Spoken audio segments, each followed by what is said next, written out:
નમસ્કાર, આપ જોઈ રહ્યા છો ગુજરાત ફર્સ્ટ, સાથે હું છું અમિતા। શ્રાવણ માસના પ્રથમ સોમવારે ભક્તોની ભારે ભીડ શિવાલયોમાં જોવા મળી રહી છે। એટલું જ નહીં, શિવાલયો હર હર ભોલેના નાદથી ગુંજી ઉઠ્યા છે। ભોળાનાથની આરતીનો લાભો લેવા માટે વહેલી સવારથી જ ભક્તો શિવ મંદિર ઉમટી પડ્યા। એટલું જ નહીં, બીલીપત્ર, દૂધ અને ફળ લઈને ભક્તો આવી રહ્યા છે। આસ્થા મુજબ પોતાની યથાશક્તિ ભક્તિ વ્યક્ત કરી રહ્યા છે। શ્રાવણનો પહેલો સોમવાર છે અને શ્રાવણ મહિનાનો સોમવાર જે અપૂર્વ અવસર ગણાય છે શિવોપાસના માટેનો।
સોમવારે શિવાલયોમાં ભક્તોની ભીડ ઉમટી પડી છે। કેવો માહોલ છે? અમારી સાથે જામનગરથી જોડાયા છે નથુ આહિર, સાથે અમદાવાદથી જોડાયા છે સંવાદદાતા રીમા।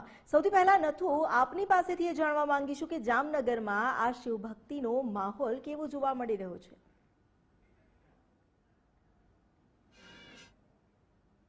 અમિતા, સોમનાથથી લઈ નાગેશ્વર ને નાગેશ્વરથી લઈ જામનગર એટલે કે સમગ્ર સૌરાષ્ટ્રમાં શ્રાવણ માસના પ્રથમ સોમવારે તમામ શિવાલયો છે તે હર હર મહાદેવના નાદથી ગુંજી ઉઠ્યા છે। જામનગર છોટા કાશી તરીકે ઓળખાય છે, એટલે કે શિવાલયોમાં તમામ શિવાલયોમાં હર હર મહાદેવનો નાદ ગુંજી ઉઠ્યો છે, ત્યારે છોટી કાશી તરીકેના કાશી વિશ્વનાથ મંદિર છે ત્યાં જે ભાવિકોનો જે પ્રવાહ છે તે ઉમટી પડ્યો છે. વહેલી સવારથી જ ભાવિકો મહાદેવને એક લાવો મેળવવા માટે તલપાપડ થઈ રહ્યા છે. જળ સાથે, દૂધ સાથે, તો બીલીપત્ર સાથે ભાવિકો મહાદેવના દર્શન કરવા માટે લાઈનો લગાવી રહ્યા છે. તો જે એક પળ માટે અબાલ વૃદ્ધ જે ભાવિકો છે તે હાલ શિવાલયોમાં ઉમટી રહ્યા છે અને મહાદેવ પ્રત્યેનો તેનો ભાવ છે અને મહાદેવ પ્રત્યેની તેની જે ભક્તિ છે તે દર્શાવી રહ્યા છે. તો સાથે સાથે મહાદેવની કૃપા માટે દૂધની ધારા, પંચામૃત સહિત જે ભાવિકો છે તે લઈને મહાદેવ મંદિરને, મહાદેવને રીઝવવાનો પ્રયાસ કરી રહ્યા છે. શ્રાવણ માસનો પ્રથમ સોમવાર એટલે કે ભગવાન શંભુ, ભગવાન શંકરને રીઝવવાનો સૌથી યોગ્ય દિવસ, જો શિવરાત્રી પછીનો જો સૌથી મહાન દિવસ ગણાતો હોય તો શ્રાવણ માસનો પ્રથમ સોમવાર. આ સોમવારને લઈને ભાવિકો હાલ જે છે તે મહાદેવના દર્શન માટે, મહાદેવની કૃપા માટે અને મહાદેવની પૂજા માટે જે તલપાપડ થઈ રહ્યા છે. ફૂલ હાર તેમજ દુગ્ધ અને જે પાણીને જળની ધારાઓ વહેરાવી મહાદેવની કૃપા મેળવવા જોઈ શકાય છે. આ કાશી વિશ્વનાથ મંદિરે ભાવિકો ઉમટી પડ્યા છે અને તેના દર્શન માટે તેઓ દર્શન કરી ધન્યતા અનુભવી રહ્યા છે. જો કાશી વિશ્વનાથ મંદિરની વાત કરવામાં આવે તો જે 331 વર્ષ જૂનું મંદિર છે, જે એકમાત્ર મંદિર છે કે જ્યાં ચારે દિશાઓથી દર્શન થઈ શકે છે. એટલે કે 72 સ્તંભ પર ઉભેલું આ મહાદેવનું મંદિર જે ગુજરાતનું એવું એકમાત્ર મંદિર છે કે જ્યાં ચારે દિશાઓથી દર્શન થઈ શકે છે. સવારથી જ અમિતા જે ભક્તો છે તે લાઈનો લગાવી રહ્યા છે અને મહાદેવ પ્રત્યેની કૃપા છે, જેનો અહોભાવ છે, જેની કૃપા મેળવવા માટે તલપાપડ થઈ રહ્યા હોય તેવા દ્રશ્યો જોઈ શકાય છે. જી, આપ જોડાયેલા રહેજો અમારી સાથે. અમદાવાદના શિવાલયથી રીમા પણ જોડાયેલા છે. રીમા, આપ કયા શિવાલય પર છો અને ત્યાં ભક્તોનો કેવો ભાવ, કેવો ઉત્સાહ જોવા મળી રહ્યો છે?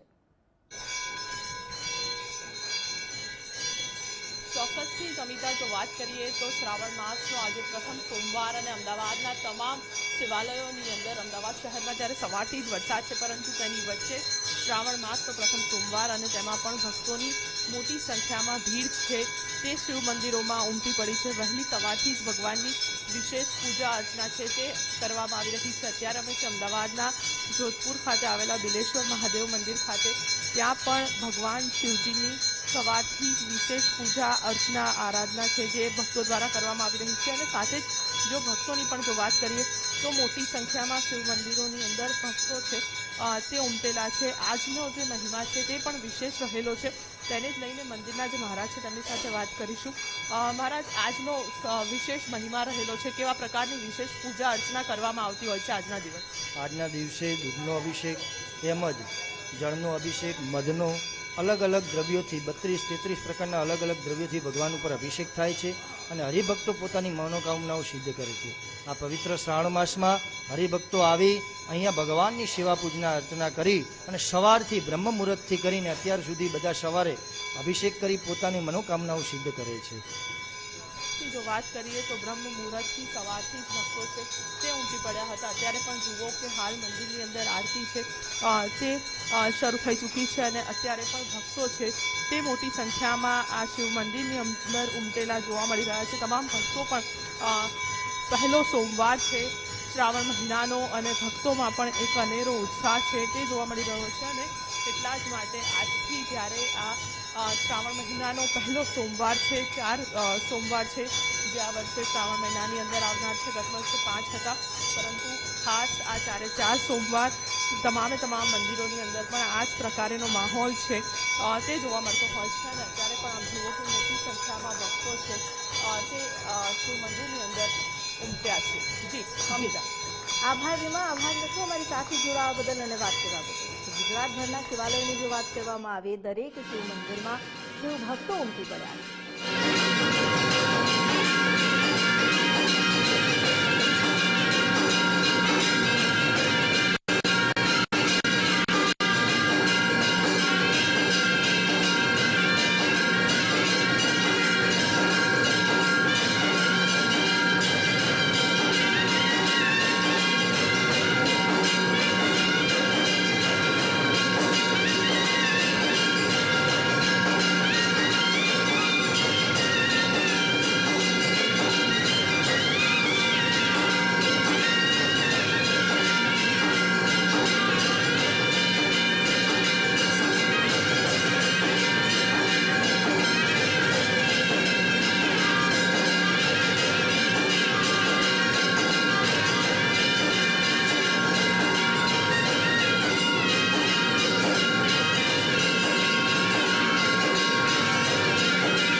શિવજીના આ પવિત્ર શ્રાવણ માસમાં જ્યારે શિવોપાસનાનો અનેરો પર્વ ચાલી રહ્યો છે તે સમય દરમિયાન તમામ જ્યોતિર્લિંગ પર આ વખતે જે શ્રાવણ માસ છે તેમાં લાખોની ભક્તોની ભીડ ઉમટી રહી છે. ગુજરાતમાં આવેલા સોમનાથ મંદિરમાં જ્યાં આદિ જ્યોતિર્લિંગના દર્શન કરવા માટે આવી રહ્યા છે લોકો, તો દ્વારકામાં આવેલા શ્રી નાગેશ્વર મહાદેવના દર્શન કરવા માટે પણ ભક્તોનું ઘોડાપુર ઉમટી પડ્યું છે. આ ઉપરાંત શ્રીશૈલમમાં આવેલા મલ્લિકાર્જુનના દર્શન કરવા માટે આંધ્રપ્રદેશમાં પણ દેશભરમાંથી ભક્તો આવી રહ્યા છે. આખા દેશની જે ધર્મસ્થ પ્રજા છે તેઓ માટે શ્રાવણ મહિનામાં 12 જ્યોતિર્લિંગના દર્શન એક અનેરો લાભો હોય છે. મધ્યપ્રદેશમાં આવેલા મહાકાલેશ્વર અને શ્રી ઓમકારેશ્વર દાદાના દર્શન કરવા પણ વહેલી સવારથી જ ભક્તોની કતાર જોવા મળી રહી છે. આ ઉપરાંત ઉત્તરાખંડમાં શ્રી કેદારનાથ મહાદેવના દર્શન કરવા માટે પણ ભક્તો દૂર દૂરથી ત્યાં આવી રહ્યા છે. શ્રી ભીમાશંકર મહાદેવ જે મહારાષ્ટ્રમાં આવેલું છે, આ જ્યોતિર્લિંગના દર્શન કરવા માટે પણ સવારથી જ ભક્તો ઉમટી રહ્યા છે. આખા મંદિર પરિસરમાં હર હર ભોલેના નાદ ગુંજી ઉઠ્યા છે. હર હર મહાદેવથી પરિસર ગુંજી ઉઠ્યું છે. ઉત્તર પ્રદેશમાં શ્રી કાશી વિશ્વનાથમાં વિશ્વનાથના દર્શન કરવા માટે પણ ભક્તોનું ઘોડાપુર દેખાઈ રહ્યું છે. મહારાષ્ટ્રમાં આવેલા શ્રી ત્રંબકેશ્વર મહાદેવના મંદિરે દર્શન કરવા માટે લોકો આવી રહ્યા છે. એક અલગ પૌરાણિક ઇતિહાસ ધરાવતા આ જ્યોતિર્લિંગના દર્શન કરી ભક્તો ધન્યતા અનુભવે છે.